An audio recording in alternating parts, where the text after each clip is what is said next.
मैं पूछता हूँ ऐसी कौन सी बात है इस पूजा में जिसकी वजह से हमारी दोस्ती में दरार पड़ गई? ऐसी कौन सी बात है इस पूजा में जिसकी वजह से हम दोनों के बीच में दीवार खड़ी हो गई?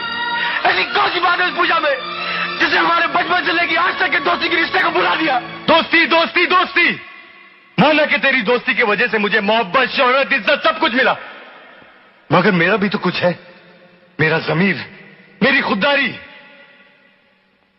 तेरी ये जलील हरकत ने मुझे पूजा की नजरों में इतना गिरा दिया है कि मुझे खुद अपने आप पर नफरत होने लगी है। मेरा ज़मीर मुझे धिक्कार रहा है तेरी वजह से। मुझे शक और रुसवाई के कटहरे में खड़ा कर दिया गया तेरी वजह से।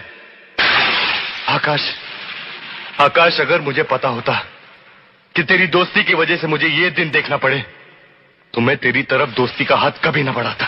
किस दोस्ती की बात कर रहे तुम?